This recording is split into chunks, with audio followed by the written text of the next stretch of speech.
নমস্কার, CNN 24 এর আজকের সংবাদে আমি শিবানী আপনাদের সবাইকে জানাই স্বাগত। প্রথমে দেখে নেব আজকের সংবাদ শিরোনাম। ঘরোয়া এলপিজি সিলিন্ডারের দাম বাড়ল 29 টাকা, মাথায় হাত জনতার, দেশ জুড়ে প্রতিক্রিয়া। শিলচরে সড়ক দুর্ঘটনায় আহত হয়ে দীর্ঘ চিকিৎসার পর এক ব্যক্তির মৃত্যু, ক্ষোভ পরিবার ও স্থানীয়দের মধ্যে। শিলচর শহরে এক দুঃসাহসিক চুরির ঘটনায় চাঞ্চল্য। মাধ্যমিক ও উচ্চ মাধ্যমিকের মেধাবী পড়ুয়াদের সংবর্ধনা Assam university SC and ST employees welfare association.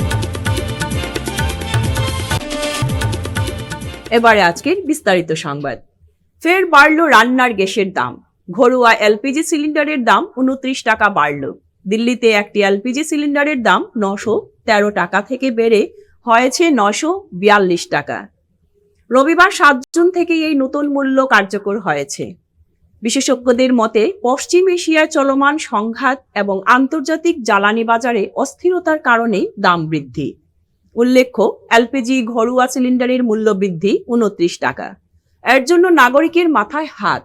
রাজ্যের জেলাগুলির কোথায় কত মূল্য দেখে নেওয়া যাক।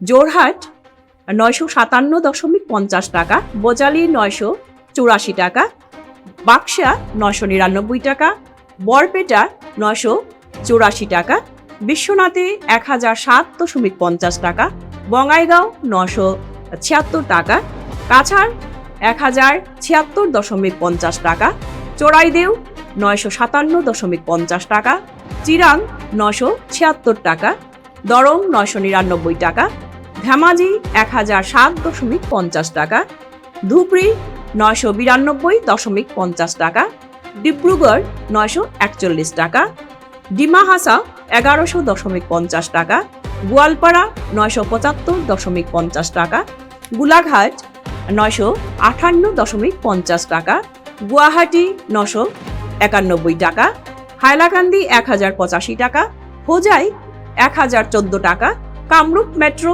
991 টাকা, কার্বি আংলং 964 টাকা, শ্রীভূমি 1093.50 টাকা, কুকরাঝার 976 টাকা, লখিমপুর 1007.50 টাকা, মাজুলি 958.50 টাকা, মরিগাঁও 1001.50 টাকা, নগাঁও 1014 টাকা, নলবাড়ি 999.50 টাকা, দক্ষিণ শালমারা 992.50 টাকা, শিবসাগর 949.50 টাকা, শোনিতপুর 1007.50 টাকা, তিনসুকিয়া 941 টাকা, উদালগুড়ি 1017.50 টাকা, পশ্চিম কার্বি আংলং 1014 টাকা। শিলচরে এক সড়ক দুর্ঘটনায় গুরুতর আহত হয়ে দীর্ঘ চিকিৎসার পর এক ব্যক্তির মৃত্যুকে কেন্দ্র করে ক্ষোভ ও উদ্বেগ ছড়িয়েছে পরিবার ও স্থানীয়দের মধ্যে। পুলিশের ভূমিকা নিয়ে উঠেছে প্রশ্ন। অভিযুক্তের বিরুদ্ধে দ্রুত কার্যকর ব্যবস্থা নেওয়ার দাবিতে সরব হয়েছেন নিহতের পরিবারের সদস্যরা। গত 15 এপ্রিল শিলচরের গোপাল আখড়া এলাকায় এক দ্রুতগামী মোটরসাইকেলের ধাক্কায় গুরুতর আহত হন জিতেন্দ্র চন্দ্র দাস। দুর্ঘটনার পর প্রথমে তাকে শিলচর মেডিকেল কলেজ হাসপাতালে ভর্তি করা হয়। আমার নাম সমিত দাস আর আমার বাবার নাম জিতেন্দ্র চন্দ্র দাস। আমরা কর্ণপুর রোডের বাসিন্দা সব। এখন গত 15 এপ্রিল আমার বাবার অ্যাক্সিডেন্ট হয়েছে। আর যে ছেলেটা অ্যাক্সিডেন্ট করছে, অ্যাক্সিডেন্ট হওয়ার পরে আমরা মেডিকেল কলেজে নিয়ে গেছি। এরপরে মেডিকেল কলেজের থেকে জীবনজ্যোতির মধ্যে আসলা। তাই 26 দিনের মতন জীবনজ্যোতির ট্রিটমেন্ট চলছে। মাথার মধ্যে ব্রেনের মধ্যে ব্লাড ক্লট হয়ে গেছিল, যার কারণে অপারেশন লাগছে। জীবনজ্যোতির মধ্যে অপারেশন হয়েছে। অপারেশন হওয়ার পরে তার সেন্স আইছে না।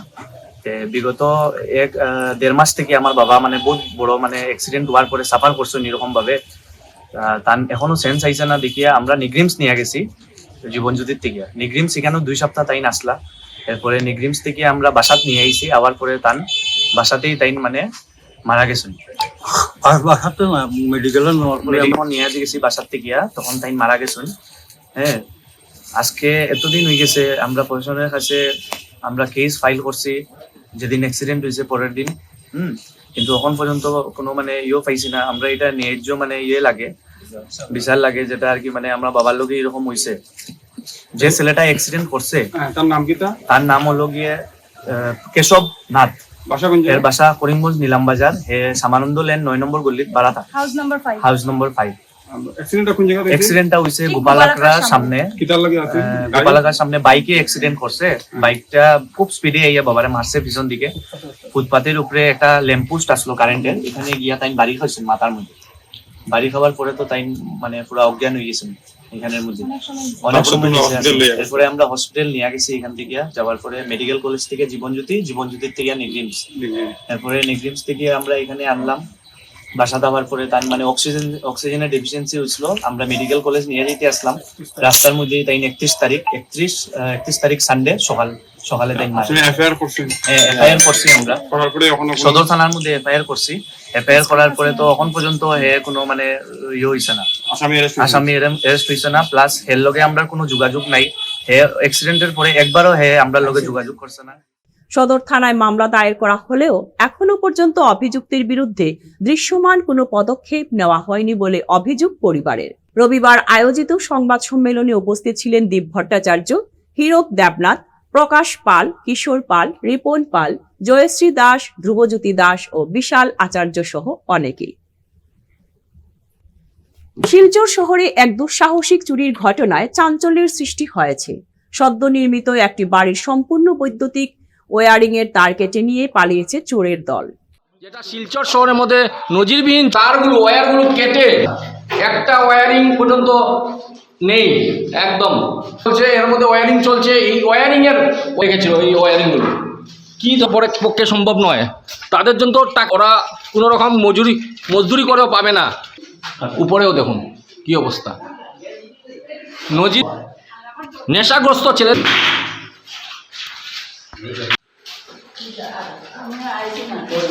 আপনি তো এগুলির বাসিন্দা, কি নাম আপনার? আমার রঞ্জিত শুক্লবৈদ্য আমার নাম। যে এই যে চুরিকাণ্ডটা হলো, এই বিষয়ে কি বলেন? কালকে রাত্রে 9:30 থেকে 9:45 অব্দি হইব। তখন আমি ওই শরৎপল থেকে আসার পথে আমি এখানে দেখি কিছু মানুষ জড়ো হয়েছে। তো জিজ্ঞেস করলাম কি কারণ।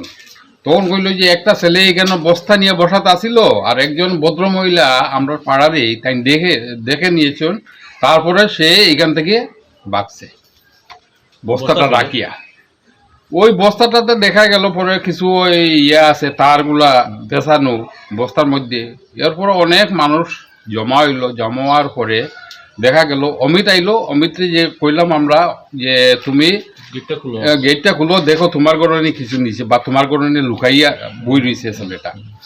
তখন অমিত এই গেটটা খুলিয়া দেখে তার সম্পূর্ণ ওয়ার, তার যত কেচিং ভাঙ্গিয়া ওয়ার খুলিয়া সব ওই তার গড়েরই ওয়ার সব বস্তাতে বন্দি করে রাখিয়া বাঁচছে।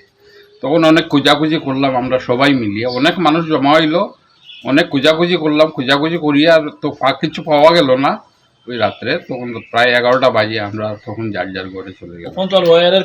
এখন এই যে ওয়ারগুলা যে তার যে নষ্ট করছে, সেও তো বেশিয়া 1000 টাকা পাইব, কিন্তু তার বর্তমানে তার নাই করে 50-60 হাজার টাকা তার লস। আবার নতুনভাবে সব ক্যাচিং করিয়া মানুষ ওয়ার কিনিয়া ওয়ার লাগানো।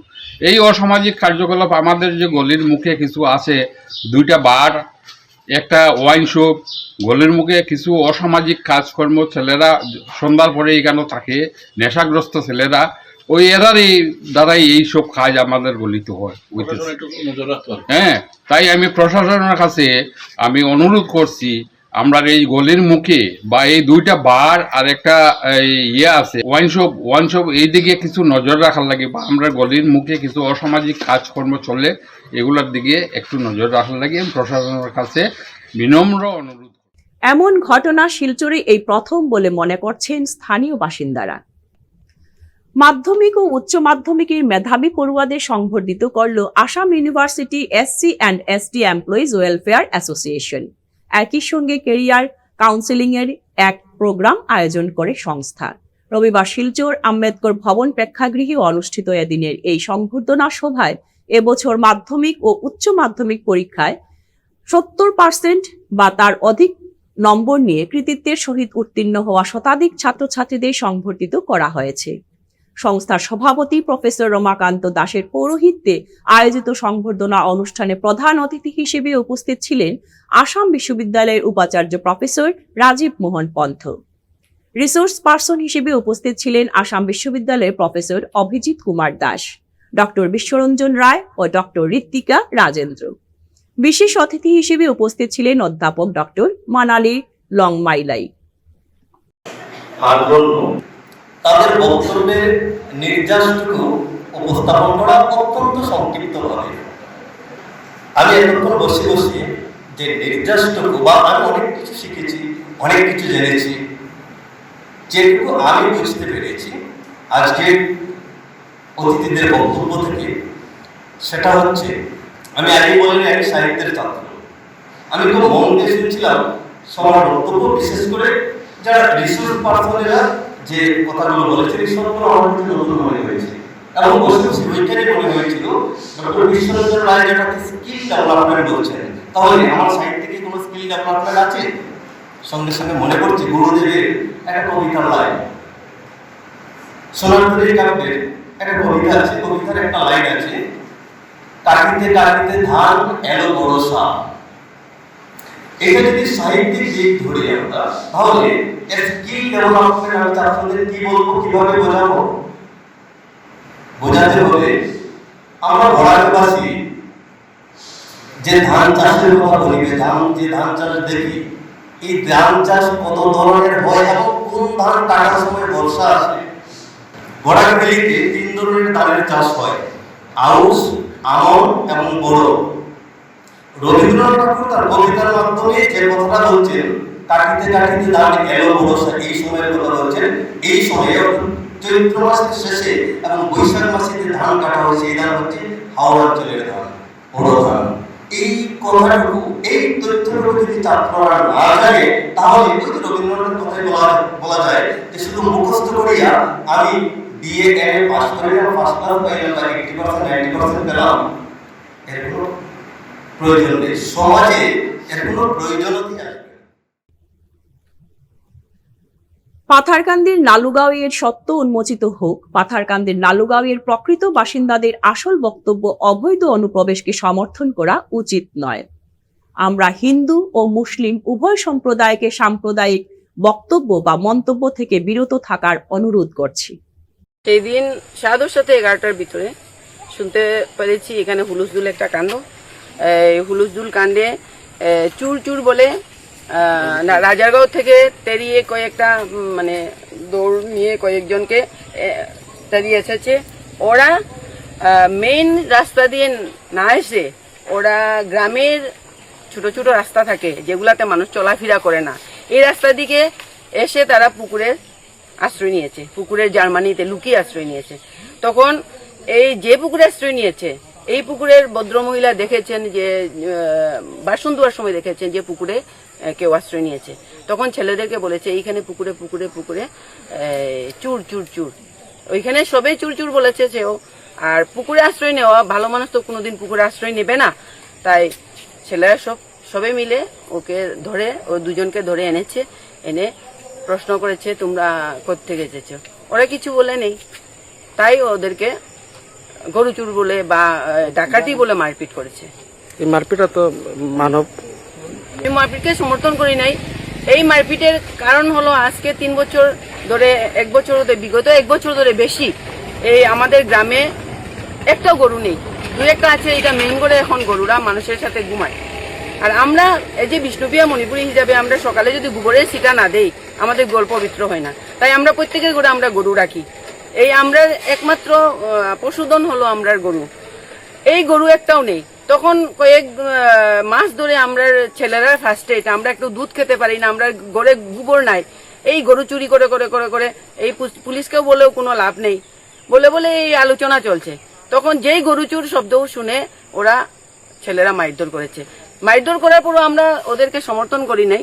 আমরা ওদেরকে বাবা মাকে বুঝিয়ে আমরা মিটিং করে যারা দোষী তাদেরকে আমরা থানায় হ্যান্ড ওভার করেছি।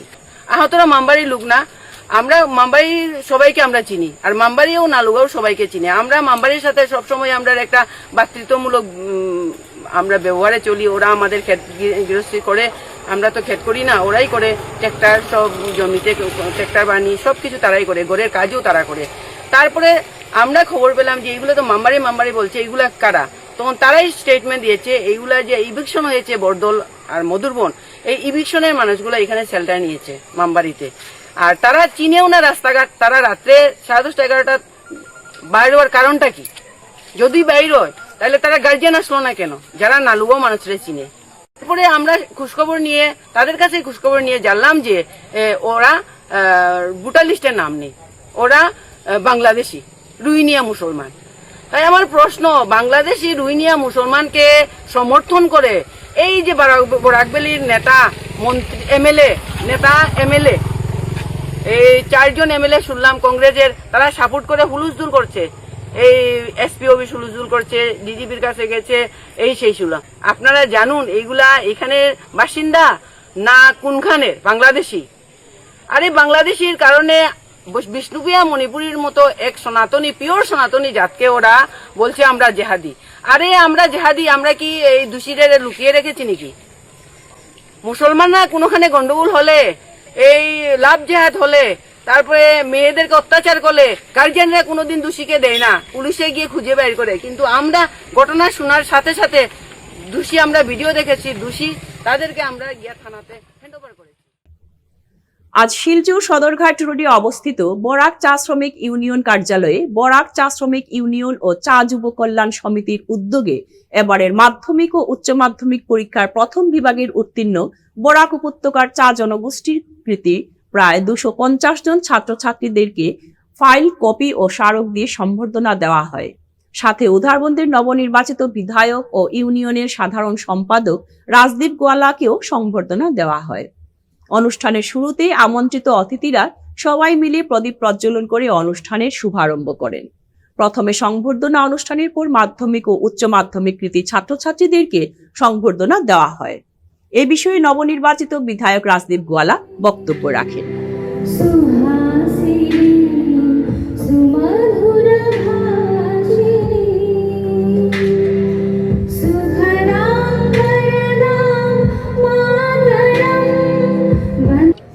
সবাইকে জোরদার হাততালি দেওয়ার জন্য অনুরোধ করছি।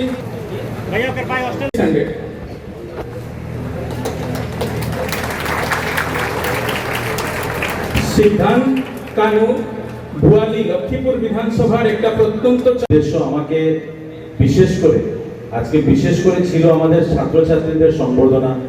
আমাকেও যেহেতু আমি নির্বাচিত হয়েছি গত বিধানসভা নির্বাচনে উধারবন বিধানসভা থেকে, আমাকে যে আপনারা সম্বর্ধিত করেছেন, সম্মান দিয়েছেন, ভালোবাসা দিয়েছেন এবং যে হারে আপনারা আমাকে সমর্থন করে এই বিধানসভাতে নির্বাচিত হওয়ার জন্য আপনারা পরিশ্রম করেছেন, আমি প্রত্যেককে আমার পক্ষ থেকে আমি বিশেষ ধন্যবাদ জানাচ্ছি, আমার কৃতজ্ঞতা প্রকাশ করছি। উধারবন বিধানসভা কেন্দ্রের প্রত্যেক নাগরিক, প্রত্যেক ভোটারকে আমি আমার প্রণাম এবং শ্রদ্ধা জানাচ্ছি।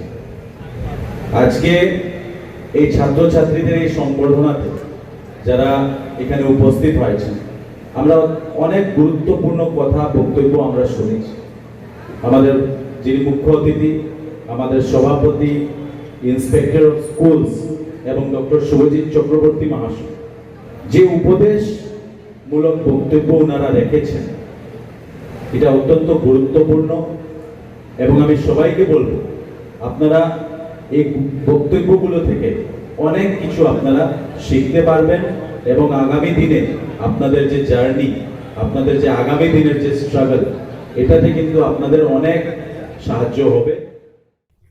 সমাজসেবা, শিক্ষা ও মানব সম্পদ উন্নয়নের লক্ষ্য নিয়ে রবিবার সোনাইর ইছারপাড়ে আনুষ্ঠানিকভাবে যাত্রা শুরু করল হক ফাউন্ডেশন নামের নতুন সংস্থা। এদিন ফাউন্ডেশনের উদ্বোধনী অনুষ্ঠানে বিশিষ্ট শিক্ষাবিদ, সমাজকর্মী, চিকিৎসক ও বিশিষ্টরা উপস্থিত ছিলেন। অনুষ্ঠানের সূচনায় স্বাগত ভাষণ দেন ফাউন্ডেশনের অন্যতম কর্মকর্তা নাহিদ জুবাই বরভুইয়া। তিনি ফাউন্ডেশনের উদ্দেশ্যে ভবিষ্যৎ পরিকল্পনা নিয়ে এবং শিক্ষা ও সমাজ কল্যাণমূলক কার্যক্রম সম্পর্কে বিস্তারিত তুলে ধরেন। তারা সমাজের পিছিয়ে পড়া মানুষের উন্নয়নে এমন উদ্যোগের প্রশংসা করেন এবং ফাউন্ডেশনের সফলতা কামনা করেন। অনুষ্ঠানে মাধ্যমিক ও উচ্চ মাধ্যমিকের পরীক্ষায় কৃতিত্ব অর্জনকারী 20 জন ছাত্রছাত্রীকে সংবর্ধনা জানানো হয়। পাশাপাশি ফাউন্ডেশনের কোচিং ক্লাস ও ডিজিটাল সেন্টারেরও আনুষ্ঠানিক উদ্বোধন করা হয়। ইসারবান নামে একটা গ্রামে আজকে হক ফাউন্ডেশনের সূচনা হইল। এই হক ফাউন্ডেশনের আন্ডারে আমরা 3-4টা পিলারের মধ্যে কাজ করবো। একটা হলো কি শিক্ষা। এই শিক্ষাটা নেওয়া হয়েছে কারণ এই পূর্বাঞ্চল এরিয়ার একটা অঞ্চলে যত যুবক যুবতী তারা পিছিয়ে পড়িয়া আছে, তারা একটা প্ল্যাটফর্ম লাগে, যে প্ল্যাটফর্মের মধ্যে তারা যদি ইউজ করে আগামীতে তারা ভবিষ্যৎ উজ্জ্বল হবে।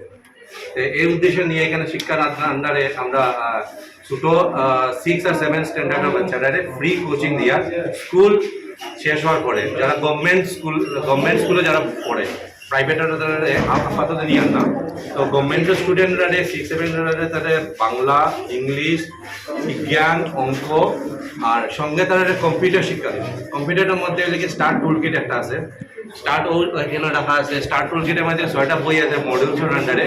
তাদের কীভাবে ফাংশনাল ডিজিটাল লিটারেসি যারা হয়, মানে তুমি কীরকম স্মার্টফোন ইউজ করতে হয় এবং কীভাবে কম্পিউটারে ইউজ করে তোমার পড়াতে ইউজ করতে হয়, তো ওটা তাদের ফ্রিতে শেখাইছে। তারপরে যদি যুবক ভাই বোনরা যেগুলো আছেন, বড় মানুষ যারা আছেন, তারা যদি কম্পিউটার শিখতে চায় তারাও সার্টিফিকেট কোর্স করাইব। 6 মাসের কোর্স, 3 মাসের কোর্স, 1 বছরের কোর্স। আর এখানে ট্রেনার থাকবা, স্কিল ট্রেনার থাকবা, তারা পড়াইব।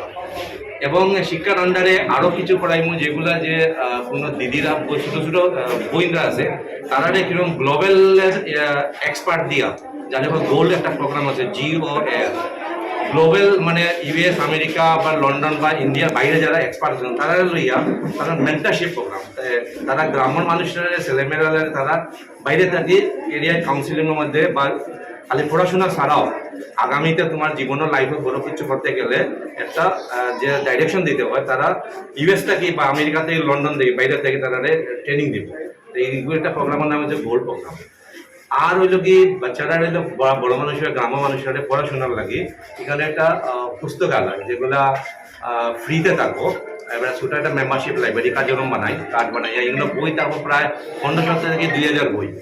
এবং এখানে নিউজ পেপার থাকবো, ম্যাগাজিন থাকবো, এখানেও জার্নালস থাকবো, এখানেও তোমার কেরিয়ার কাউন্সিলিং হয়, যেটা কম্পিটিটিভ এক্সামও যত ধরনের বই লাগে সব বই এখানে সুযোগ সুবিধা দেওয়া হয়।